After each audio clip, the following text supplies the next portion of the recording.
Assalamualaikum warahmatullahi wabarakatuh. Perkenalkan, saya Hairunisa Hewi Wasista, NIM 201052410115. Saya akan menjelaskan mengenai peran teknologi digital pada pengembangan UMKM melalui e-commerce dan media sosial.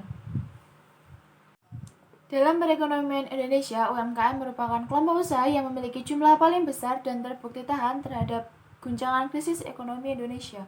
UMKM berperan penting dalam pembangunan ekonomi, pengurangan kemiskinan, dan pembukaan lapangan kerja di negara berkembang. Dalam hal ini, UMKM harus selalu mengikuti perkembangan teknologi supaya tidak kehilangan peluang usaha. Dalam sistem ekonomi Pancasila menjelaskan bahwa para pemimpin ekonomi Indonesia, baik dari kalangan pemerintah, dunia bisnis, maupun kalangan pakar, agar berpikir keras untuk menyusun aturan main atau sistem ekonomi yang mengacu pada sistem sosial dan budaya Indonesia sendiri.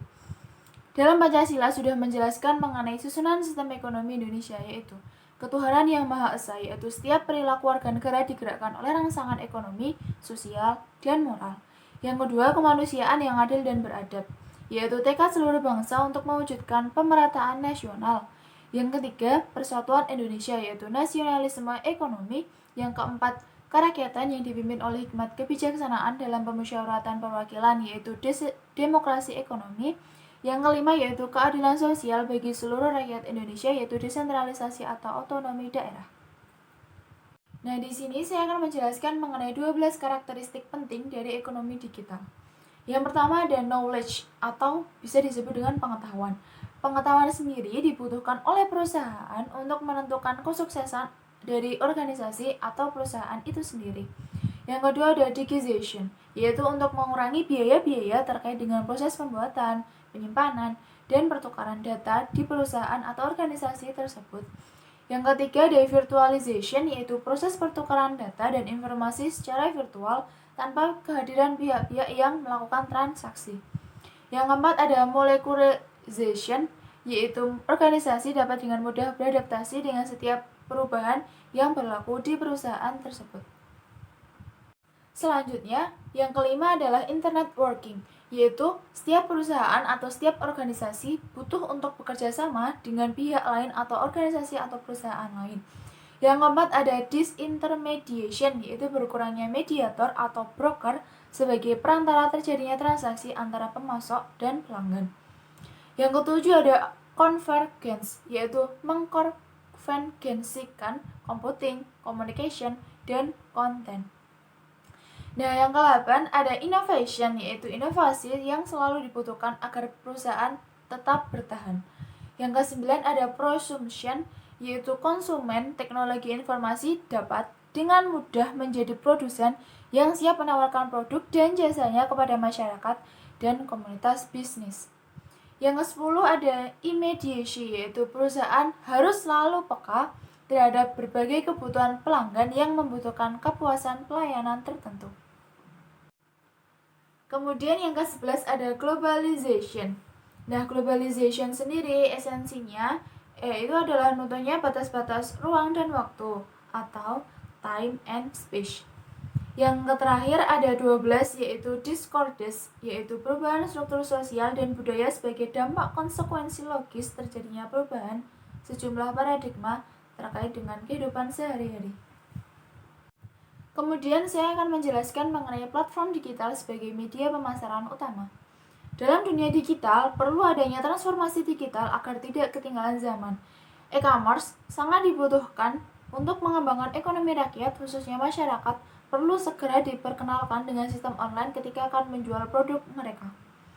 Namun, ternyata para pelaku usaha kurang memahami bahwa dalam era ini terhadap perusahaan startup unicorn.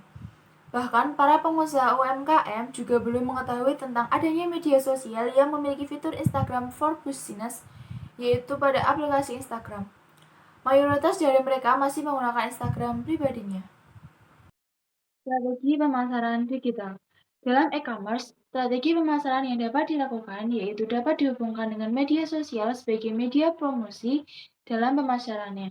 Seperti yang belakangan ini terjadi di masyarakat, di samping mereka menjual melalui e-commerce, mereka menawarkan dagangannya melalui Instagram Business, aplikasi TikTok, bahkan juga Facebook. Nah, TikTok dan Facebook digunakan sebagai media untuk menyebarluaskan dagangan atau usahanya, kemudian ditunjukkan akun Instagram mereka untuk melihat katalog atau foto review untuk meyakinkan dan melihat kebenaran yang telah ditawarkan di eh, TikTok maupun di Facebook. Setelah itu, Instagram akan menunjukkan agar pembeli mendapatkan gratis ongkos kirim dengan mereka menunjukkan e-commerce seperti Shopee, Tokopedia, Bukalapak, Lazada, dan lain-lain. Nah, namun Instagram sendiri itu juga memiliki fitur sendiri, yaitu dengan menggunakan jasa artis Instagram atau biasa disebut dengan selebgram untuk posting dan review produk yang mereka miliki dan memberikan mention pada Instagram pemilik usaha. Instagram bisnis biasanya. Strategi ini sesuai dengan strategi community engagement dan confirmation yang disebutkan oleh Philip Kotler pada konsep pemasaran digital 4.0.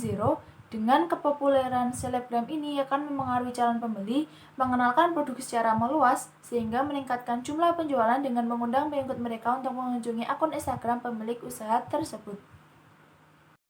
Kesimpulan dari materi yang saya sampaikan tadi yaitu perkembangan media digital menunjang segala aktivitas bisnis terutama dalam hal pemasaran dan promosi produk yang dimiliki. Oleh karena itu, sebagai pelaku usaha memerlukan transformasi digital untuk menunjang aktivitas bisnis. Selain menggunakan platform e-commerce seperti Tokopedia, Shopee, Lazada, salah satu media digital yang dianggap paling efektif dalam menunjang pemasaran digital di era globalisasi saat ini yaitu media sosial. Menyikapi hal tersebut, berbagai platform media sosial terus melakukan pembaharuan guna menunjang kebutuhan para pelaku usaha dalam memanfaatkan media sosial sebagai media pemasaran digital. Seperti yang telah dilakukan oleh Instagram, yaitu mereka mengembangkan fitur Instagram for Business yang dinilai mampu memaksimalkan pemasaran maupun promosi produk yang dimiliki oleh pelaku usaha.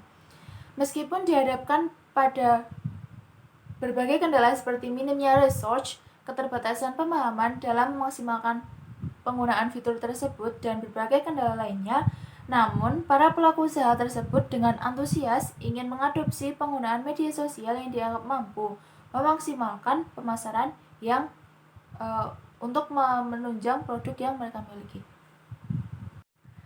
Sekian presentasi dari saya. Jika ada kurang lebihnya saya mohon maaf.